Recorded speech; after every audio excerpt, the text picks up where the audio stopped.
Hello friends, अस्सलाम वालेकुम। Welcome to Student Developer YouTube channel. दोस्तों, आज की इस वीडियो में हम बात करेंगे HTML में एट्रीब्यूट्स की, कॉमन एट्रीब्यूट्स जो तकरीबन हर एक टैग के अंदर यूज़ होते हैं। कौन कौन से एट्रीब्यूट्स हैं, कैसे हम उनको यूज़ कर सकते हैं, उनका सिंटैक्स क्या होता है, उनका यूज़ क्या है, each and everything complete details आज की इस वीडियो में। तो सब कुछ जानने के लिए बने रहे वीडियो के साथ। तो वीडियो शुरू करने से पहले आपसे गुजारिश है कि अगर आपने मेरा चैनल अभी तक सब्सक्राइब नहीं किया तो मेरे इस चैनल को सब्सक्राइब करें और आने वाली तमाम वीडियोस के लिए साथ के बेल के आइकन पे लाजमी क्लिक करें। चलिए वीडियो को स्टार्ट करते हैं। ये मेरे पास वही कोड है। अब हम बात कर लेते हैं HTML में एट्रीब्यूट्स की, कॉमन एट्रीब्यूट्स की जो हर एक टैग के अंदर यूज़ होते हैं। तो यहाँ से मैं इनको रिमूव कर देता हूँ। एक हेडिंग को हम रखते हैं यहाँ पर। तो यहाँ पर एक हेडिंग और एक हाइपर लिंक अवेलेबल है ओनली। अगर मैं आपको दिखाऊँ यहाँ पर, तो यहाँ पर एक हेडिंग और एक लिंक है, हाइपर लिंक। अब हम अपने नोट्स में आ जाते हैं। नोट्स में आके हम देखते हैं कौन कौन से कॉमन एट्रीब्यूट्स हैं जो हम यूज़ करते हैं तकरीबन हर एक टैग के अंदर। तो सबसे पहले आता है क्लास एट्रीब्यूट। क्लास एट्रीब्यूट क्या होता है? क्लास एट्रीब्यूट आप डिफरेंट एलिमेंट्स को एक क्लास में ग्रुप बनाने के लिए इकट्ठा कर एक ही स्टाइल डिफरेंट एलिमेंट्स पर लगाना चाहते हैं, तो आप हर एक अलग अलग एलिमेंट के ऊपर वो स्टाइल लगाने की बजाय आप उन सबको ग्रुप कर देते हैं, उन सबको एक ही क्लास दे देते हैं। तो इसका सिंटैक्स क्या होता है? सिंपल, आपने क्लास लिखना है, क्लास के आगे इज इक्वल के आगे आप कोलन के अंदर या डबल कोट के अंदर या सिंगल कोट के अंदर जो भी कुछ लिखेंगे वो क्लास का नेम होगा। वो आप एक ही नाम डिफरेंट एलिमेंट्स को दे सकते हैं, डिफरेंट एलिमेंट्स को एक ही क्लास में रख सकते हैं। और इसी तरह से अगर नीचे आ जाएं तो उसके बाद हमारे पास आता है आईडी एट्रीब्यूट। आईडी एट्रीब्यूट क्या होता है? आईडी एक यूनिक आइडेंटिफायर होता है।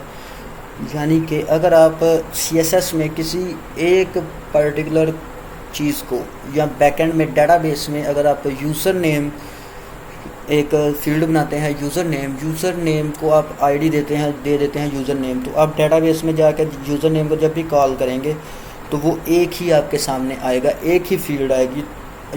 आपकी आईडी जो है वो हमेशा यूनिक होती है। सेम सिंटैक्स इसका भी है। आपने आईडी लिखना है, आईडी के आगे is equal and double quote के अंदर आप जो कुछ भी लिखेंगे वो आपका आईडी नेम होगा।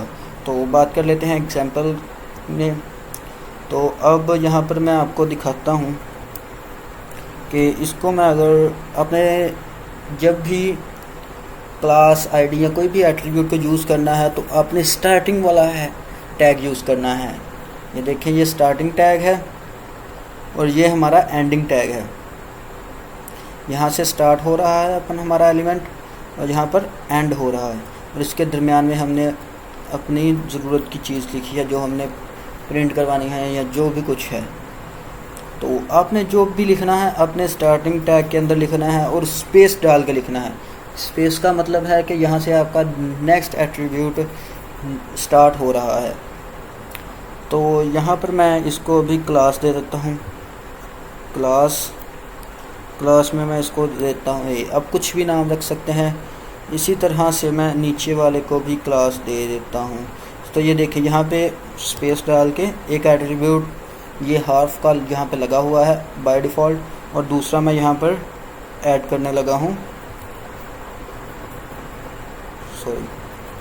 तो यहाँ पर मैं इसको क्लास दे तो यहाँ पर मैं इसको क्लास मैंने इसको A दे दी, आईडी मैं उसको B दे देता हूँ और इसको मैंने दे दी C। हाइपर लिंक वाले को आईडी मैंने C दे दी और आईडी हमने H1 को, हेडिंग 1 को आईडी दे दी B।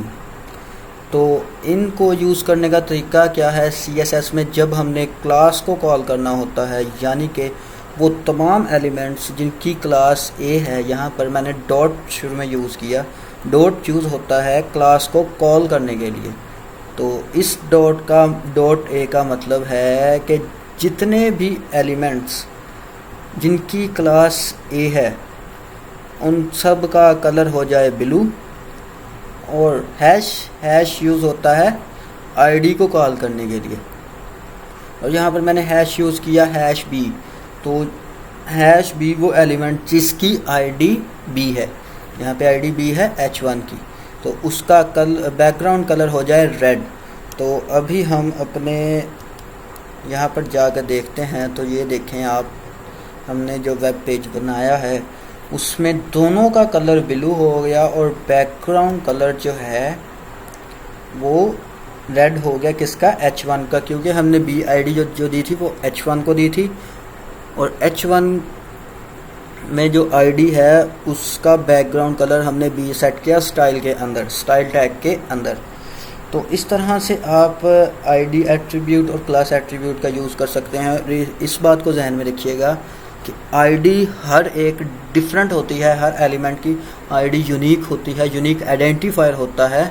जैसे अदर प्रोग्रामिंग लैंग्वेज में जो आपका वेरिएबल का नाम होता है वो एक यूनिक आइडेंटिफायर होता है जो सेम नहीं हो सकता with in the given block, ठीक है।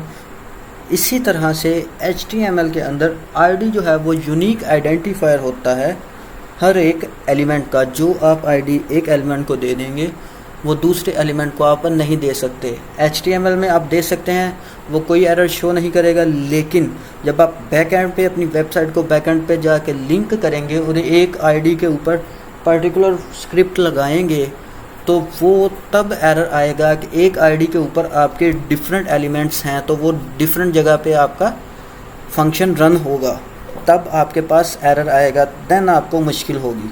तो इस चीज़ को आपने जहन में रखना है। अभी अपने नोट्स में चलते हैं, उसके बाद देखते हैं हमारे पास नेक्स्ट कौन से एट्रीब्यूट्स हैं।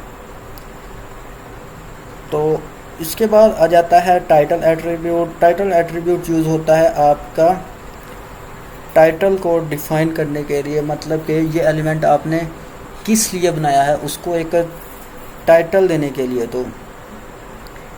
तो इसकी भी सेम सिंटैक्स सबका सेम है। HTML में तमाम टैग्स हैं, उनका एक ही सिंटैक्स है, सिर्फ नाम चेंज होता है, नेम चेंज होता है। और इस तरह से एट्रीब्यूट्स जो हैं उनका भी नेम सेम है, लेकिन जो उनका नाम है वो चेंज होता रहता है। बहुत कम यूनिक से एट्रीब्यूट्स हैं जिनका सिंटैक्स चेंज होता है। आपने ऊपर देखा क्लास का सिंटैक्स भी सेम था, लेकिन उसमें क्लास यूज़ होता था। आईडी का भी सेम सिंटैक्स है, लेकिन उसमें आईडी यूज़ हो रहा है। उसके नीचे आए टाइटल का भी सेम सिंटैक्स है, उसके नीचे आ जाए हाइट का भी सेम सिंटैक्स है, उससे नीचे आ जाए SRC सोर्स का भी सेम सिंटैक्स है। ईच एंड एवरी जो है वो सेम है। तो अब हम बात कर लेते हैं, नेक्स्ट टाइटल है। टाइटल के बाद टाइटल, एक और बात, टाइटल भी स्क्रीन के ऊपर शो नहीं होता और कोई भी एट्रीब्यूट जो है वो आपका स्क्रीन पर शो नहीं होता। और उसके बाद हमारे पास आ जाता है हाइट एंड विथ का मैंने यहाँ पर मेंशन नहीं किया, विथ के बारे में मैं बता देता हूँ। हाइट और विथ हमारे पास दो एट्रीब्यूट्स होते हैं आपकी एलिमेंट की लंबाई और चौड़ाई, हाइट और विथ को डिफ़ाइन करने के लिए। और इसके नीचे अगर हम आ जाएं तो हमारे पास आता है SRC सोर्स, जिसमें आके आप URL और फाइल का पाथ, अगर आपके सर्वर पर फाइल पड़ी हुई है, आप लोकली वेब पेज बना रहे हैं, आपके PC में फ़ाइल पड़ी हुई है, उसका पाथ यहाँ पर यूज़ होता है। या फिर अगर आप गूगल से कोई इमेज, वीडियो, ऑडियो कोई भी चीज़ यूज़ कर रहे हैं तो उसका URL आप सोर्स के अंदर देते हैं, SRC के अंदर। तो इससे इनके बारे में बात कर लेते हैं और हमारा ये चैप्टर यहाँ पर क्लोज होता है एट्रीब्यूट्स वाला। तो ये क्लास दे दी हमने, इस क्लास के आगे हम स्पेस डालेंगे और इस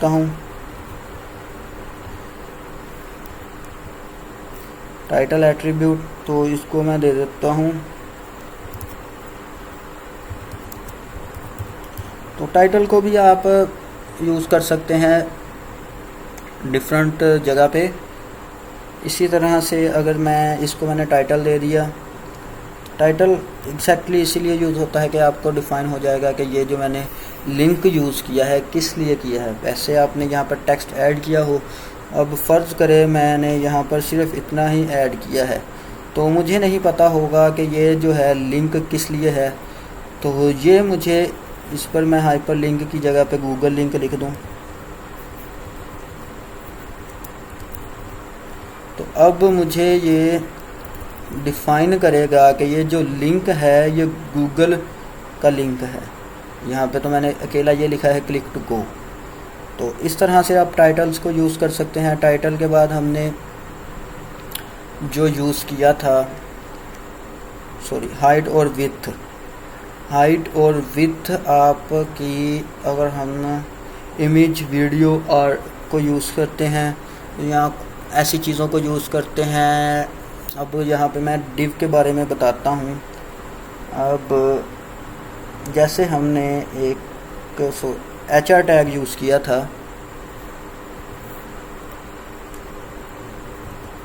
HR टैग को हमने यूज़ किया था जो कि लाइन को ऐड करने के लिए यूज़ होता है।